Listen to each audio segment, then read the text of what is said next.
c'est l'heure Philippe de l'info média du jour. En pleine épidémie de coronavirus, elle est au cœur de l'actualité, mais ce soir sur France 5, il ne sera pas question que de la propagation d'un virus, il sera question de la façon dont la Chine conquiert le monde. Le pays compte devenir la première puissance économique mondiale en détrônant les États-Unis en 2049, ce sera le centenaire. Comment la Chine moderne compte-t-elle s'y prendre? Réponse ce soir dans un doc réalisé par Walid Berissoul à partir de 20h50 sur France 5. Bonjour Walid Berissoul. Bonjour.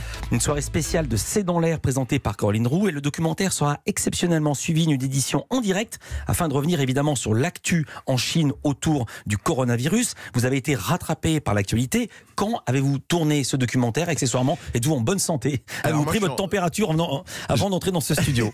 J'ai pas pris ma température ce matin, j'ai un petit rhume, mais ça va, a priori c'est pas le coronavirus. Blague à part, j'étais en Chine en septembre. D'accord. Fin septembre 2019, on était 10 jours avant l'anniversaire, les 70 ans de la fondation de la Chine populaire par Mao. Donc on était dans une ambiance de ferveur patriotique assez forte, avec dans toutes les villes des drapeaux partout évidemment. Je me souviens notamment à Chongqing, qui est une ville assez impressionnante, une ville de 35 millions d'habitants avec une skyline sur laquelle il y avait des vidéos de propagande de l'armée rouge, enfin de l'armée populaire de libération, en boucle comme ça le soir. Enfin voilà, on était vraiment dans cette ambiance-là on est à 70 ans de la fondation du régime de Mao, et dans 30 ans, on se projette dans...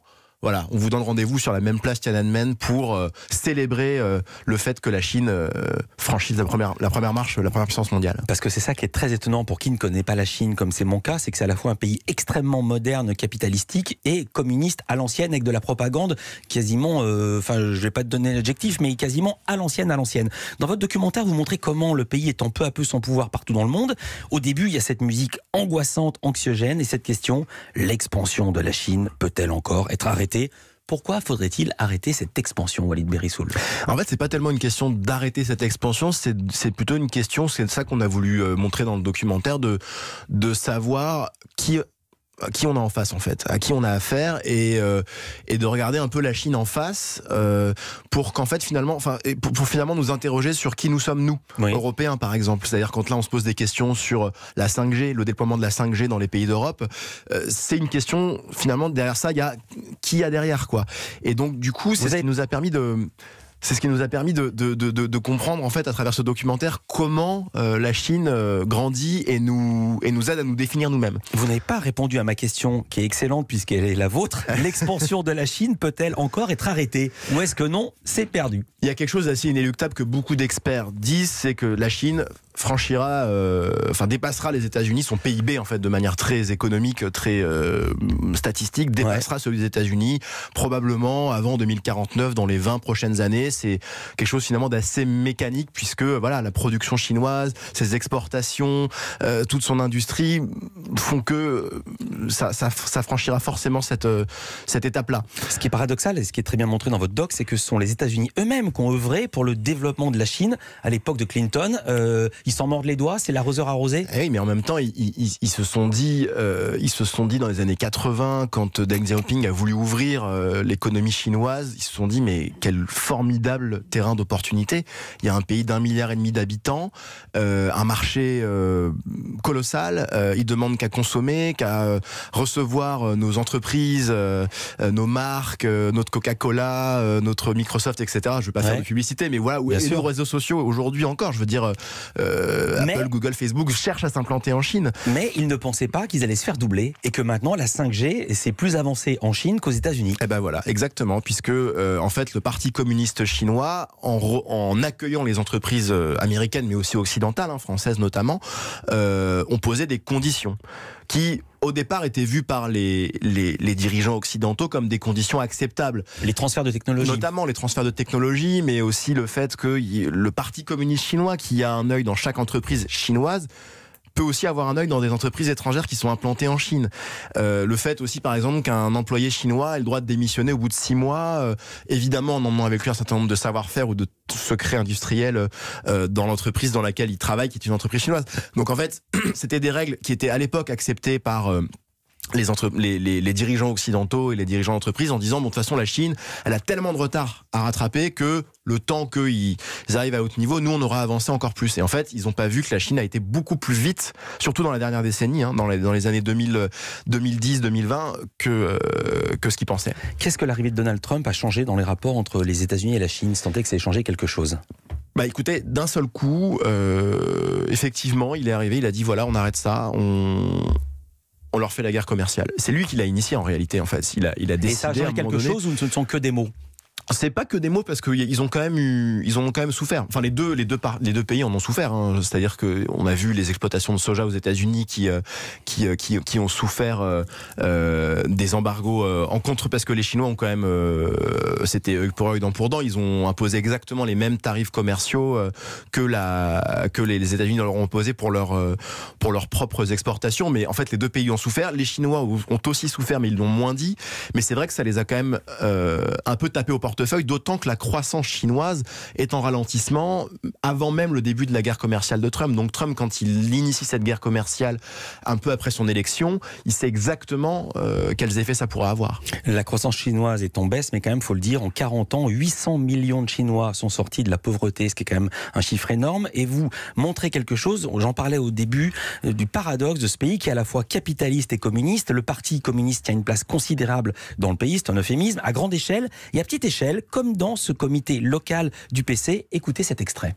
Ici, comme tous les 15 jours, la séance commence par un petit rappel des valeurs essentielles. Vous savez, la France prétend être un pays démocratique. Comme les autres pays occidentaux, ils critiquent notre régime. Ils trouvent notre système mauvais. Mais ce qu'ils ne savent pas, c'est que le système chinois a beaucoup d'avantages. Notre système nous permet de réaliser de grands objectifs. Une sorte de coaching d'entreprise animé par le chef du comité local, un certain Monsieur Mao. Assis à sa gauche, Monsieur Zhou écoute religieusement. Lui-même est devenu membre du parti il y a quelques années. Dans sa propagande, le parti cherche à mettre en avant une nouvelle figure héroïque, celle du start-upper. Le communisme, c'est un moyen pour la Chine de conquérir le monde ? Entre autres. Mais il n'y a pas que ça, il y a aussi le capitalisme d'une certaine façon, puisque voilà, les capitaux privés affluent, que les choses se font de cette manière-là, même si les entreprises sont quand même extrêmement étatisées et qu'en réalité une entreprise privée en Chine ça n'existe pas. Ouais, ils sont hyper connectés les Chinois, 800 millions d'internautes utilisent des smartphones et ils sont beaucoup plus avancés que nous. Ils ont plus de porte-monnaie, enfin certains, plus de badges dans les entreprises. Tout se fait virtuellement ou via la reconnaissance faciale. Ouais. Qu'est-ce qui vous a le plus étonné ? En fait, c'est ça, moi, qui m'a étonné, c'est d'une certaine manière déjà le fait que les choses sont allées extrêmement vite, c'est-à-dire qu'en Chine, en fait, l'étape de la carte bancaire n'a pas eu lieu. Ils sont passés directement du paiement en liquide au paiement par ces applications comme WeChat ou comme Alipay, la filiale d'Alibaba, l'Amazon chinois, qui permettent de payer avec des QR codes, en fait, des petits flash codes. Et effectivement, l'étape d'après qui commence déjà à arriver dans certains restaurants, dans certains lieux de consommation, c'est la reconnaissance faciale, le paiement par voilà, vous arrivez avec votre visage et vous scannez et vous rentrez, vous payez votre addition ou votre passe de cinéma. D'accord. Voilà. Et ça fait quel effet ? Eh ben, moi, je vais vous dire, ça me fait peur. En un mot.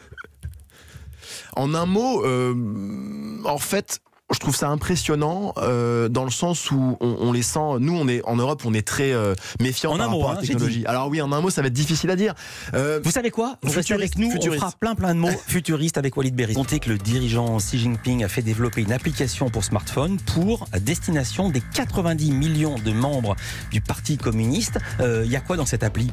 Dans cette application, il y a la pensée Xi Jinping. C'est-à-dire que tous les jours, il y a des articles, il y a des vidéos de Xi Jinping en visite dans tel ou tel endroit de Chine. Et tous les jours, en fait, les membres du Parti communiste sont censés apprendre, lire, écouter, regarder la pensée de leurs dirigeants. Et tout ça est sanctionné d'ailleurs par des notes, par des points. C'est-à-dire, on lit un article, on gagne 1 point, on regarde une vidéo, on gagne 3 points. Il y a des quiz aussi sur, alors à la fois avec de la culture générale sur quel est le plus long fleuve de Chine ou je sais pas, la longueur de la muraille de Chine, mais aussi sur évidemment les directives répétées de Xi Jinping et de la tête du Parti communiste. même gagner des cadeaux, ce que vous montrez. Oui. Une application qui est en fait un moyen de surveiller la population. C'est ce qu'explique Valérie Niquet. Elle est responsable du pôle Asie à la Fondation pour la recherche stratégique. Une ONG allemande a récemment découvert la présence d'un mouchard niché dans l'application Xi Jinping. Grâce à ce mouchard, le parti peut avoir accès aux autres applications fréquemment ouvertes par M. Mao, y compris des applications censées être censurées comme Facebook ou WhatsApp.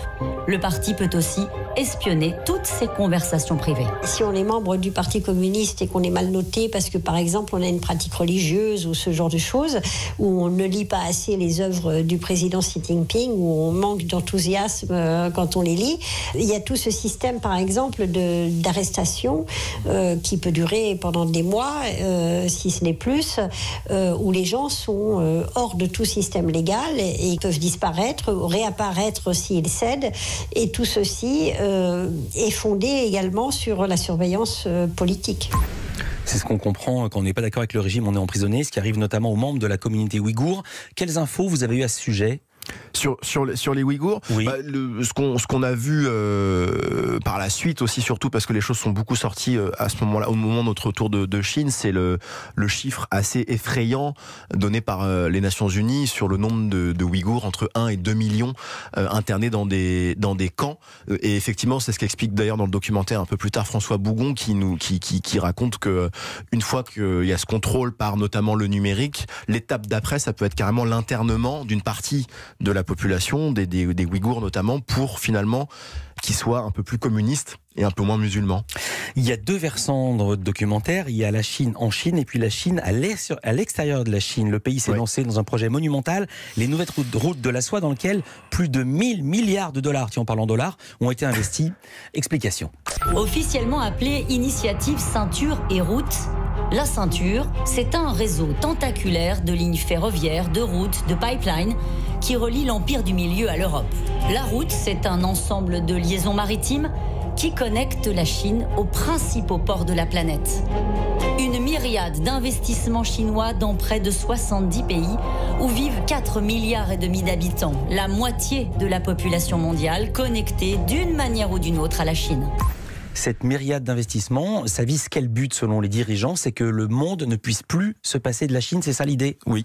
C'est ça, exactement. Et on l'a redit, le chiffre est assez impressionnant. 4 milliards d'habitants, finalement, dans tous les pays qui sont connectés à la Chine d'une manière ou d'une autre. Ça fait beaucoup de monde, ça fait beaucoup de continents. Et effectivement, c'est une façon pour la Chine aussi de remonter toute la richesse dont elle a besoin pour son développement futur. Des grands pays, des petits pays, vous êtes rendu dans les territoires de toutes les échelles sociales. Par exemple, en Éthiopie, vous êtes allé dans une usine qui fabrique des chaussures. Le client est américain, le fabricant est chinois, mais la main-d'œuvre est éthiopienne. C'est juste la mondialisation ou c'est plus grave que ça? En fait, c'est la mondialisation à la chinoise. C'est ça qui nous a frappé en Éthiopie. C'est qu'on va en Éthiopie, on se dit, moi j'avais l'idée que dans pas mal de pays, quand on arrive, on se dit que le modèle, c'est le modèle américain. En fait, là, non.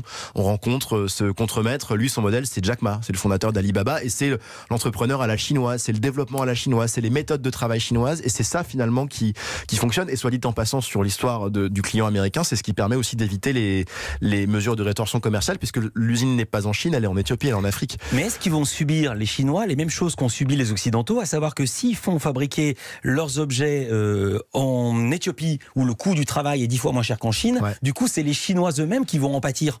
Alors il y a ce risque aussi, effectivement, même si l'objectif des routes de la soie est de faire sortir les entreprises chinoises, d'exporter le travail, en fait ça donne aussi des débouchés, beaucoup plus de débouchés qu'avant pour les entreprises chinoises notamment. Donc ça fait bosser finalement beaucoup plus de monde, même si effectivement le travail à bas coût qui était jusqu'à présent réalisé en Chine, il y a encore 20 ans, aujourd'hui n'est plus et l'est ailleurs, notamment en Afrique ou en Asie du Sud-Est. Il n'y a pas besoin d'aller en Éthiopie, au Sri Lanka ou en Grèce pour voir l'étendue de l'Empire chinois. En France, les Chinois mettent la main sur des terres agricoles. Racontez-nous ce qui se passe à Thiel-sur-Acolin, c'est dans l'Allier. Alors à Thiel-sur-Acolin, il y a eu l'achat de 1700 hectares de terre que personne n'a vu venir. En fait, c'est-à-dire qu'il y a eu un montage juridique qui a fait que les élus, les responsables agricoles ont vu dans le journal que le notaire avait signé l'acte de vente et c'était fini parce qu'en fait, ils ont réussi à rentrer dans une faille juridique un peu compliquée. Mais en fait, ça montre que... elles vont devenir quoi ces terres? On ne sait pas exactement ce qu'elles vont devenir. C'est du maïs. Voilà. Ouais. Il y a aussi 900 hectares dans l'Indre, pareil. Mais surtout, ce qui est intéressant, c'est de voir la grande photo, quoi. C'est-à-dire que les terres agricoles, c'est pas seulement en France, mais c'est partout dans le monde. Et pour la Chine, en fait, c'est aussi une manière de se projeter dans 50 ans, en se disant, voilà, on aura peut-être besoin d'avoir ces terres-là pour plus tard, pour l'avenir. C'est une manière pour eux de préparer l'avenir, en fait. Je vais donner le chiffre que j'ai piqué dans votre doc. Pékin a 17 millions d'hectares de terres partout dans le monde. Chine, OPA sur le monde. Documentaire à voir ce soir dans le cadre de la soirée spéciale C'est dans l'air sur France 5 à partir de 20h50. Ensuite, il y aura un débat en direct dans lequel seront abordés les derniers événements autour du coronavirus. Merci beaucoup Walid Berissoul. À bientôt. D'être venu avec nous ici sur Europe en direct.